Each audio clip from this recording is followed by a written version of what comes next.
Welcome back to PR After Hours. I'm your host, Alex Greenwood, bringing you your weekly cocktail of PR and marketing tips that will help you and your business.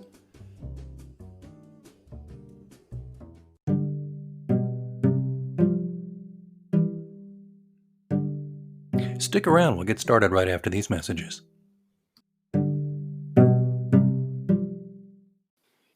Hello, listeners. It's me, Alex, from PR After Hours. I hope you're enjoying the show so far. And I wanted to talk to you just for a moment about the way I get this show right into your earbuds every week. It's because I use Anchor FM. Now, I've told you previously that I've been podcasting since 2006, back when we used stone knives and bear skins and a couple of Dixie cups and string. Anchor FM has really streamlined this and made it simpler for people who don't know the first thing about setting up a podcast or don't have, time to learn all the pro tools and stuff, because it's all right here.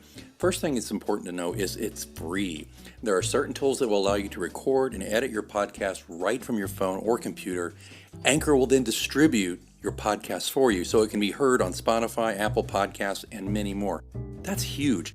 Distribution is a big pain in the butt, to be honest with you, so it's really great Anchor FM can do that for you, and you're not paying hosting fees. That adds up every month. It's everything you need to make a podcast all in one place, so download the free Anchor app or go to Anchor FM to get started, and be sure to join me in the virtual cocktail lounge on PR After Hours.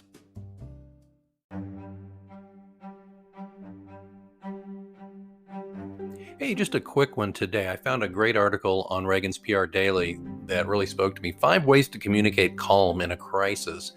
It's basically a quick interview, or part of one, with a McKesson comms exec who shared her crisis tips during pandemic and beyond. It's written by Brian Pittman. The link will be in the show notes. There's not a whole lot to it here. It's real easy, and I just want to say I co-sign just about all of this. But they talked to Nancy Bistritz-Balkin, Director of Cybersecurity Communications at McKesson, and she was talking at the Ragan New Roles for Communicators webinar.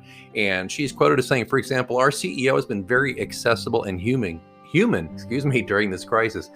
He relies on candor over charisma to communicate the facts, and that builds trust. Couldn't agree with that more. You're not up there to be Mr. or Mrs. Charming. You're there to be candid, express candor, express the truth, get the facts out there. She also shared 5 key principles of communicating calm amid uncertain times, and I'll just go through them really quickly with you. Information. Give people what they need when they need it. That's why when I do crisis comm planning, we have templates built for a variety of likely scenarios and some unlikely ones, so the information can be released quickly. I was on a crisis communications webinar a few weeks ago, and one of the experts there said, asked the question, how many of you think that you have a few hours after a crisis to respond? And a few people's virtual hands went up, and then he said, how many of you think you've got maybe 2 hours? And then some hands, 1 hour, some hands. He said, well, and that was pretty much it. He said, you got 15 minutes. So have that information ready to go. I do believe that in some situations, things spread like wildfire, and you have just literally a matter of minutes. That's why, again, it's key to have a good crisis comm plan with templates ready to go, holding statements, etc. Okay, the next point besides information is frequency. Communicate clearly, simply, and frequently. That's why I tell all my clients to make sure that social media is reflecting the messaging. That's why I say set up a designated page during a crisis that has updated information as often as you can on what's going on, what the next moves are, etc. Okay, so that's good. There's a question mark here on charisma. Choose candor over charisma. Trust means everything during a crisis. Can't overstate that one. Again, as I said earlier, you can't charm your way out of a crisis. You can, however, be frank and candid and earn trust and credibility by being a straight shooter.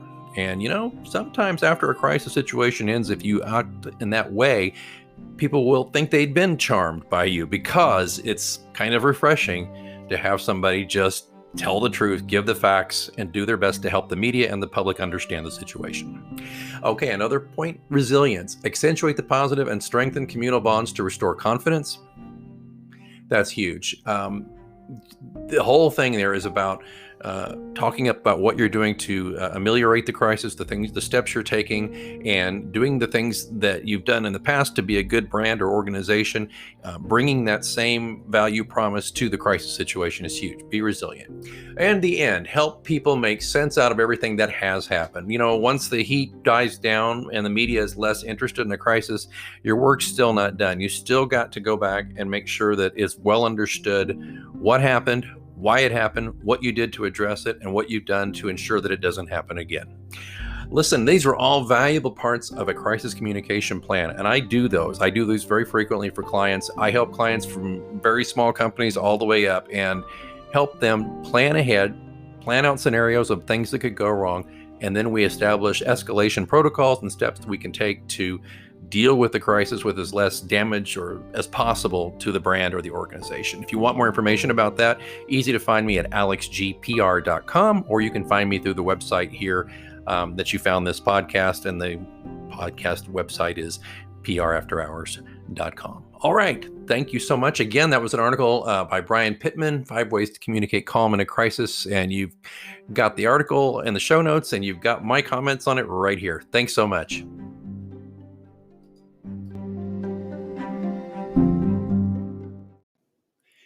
Voting isn't just going to the polls on election day anymore. Options like early voting, mail-in voting, and ballot drop boxes are available to more voters and are growing in popularity.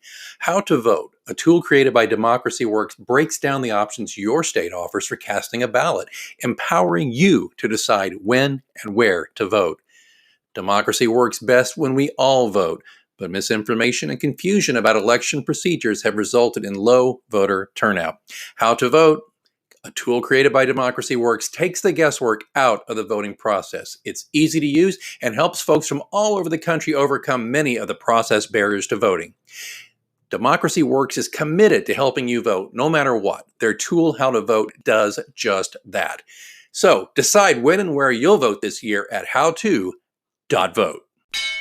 Oh, you know what that means? Looks like it's last call here at your virtual lounge for PR news, views, and interviews. Don't forget, you can ask me a question anytime. You can do it through our Twitter account, which is @HoursPR, or even better, you can send me a message vocally. I would love to hear your voice, and I'll answer it on the show. There's a link in the show notes. All you have to do is sign up through Anchor FM. It's free, doesn't take long.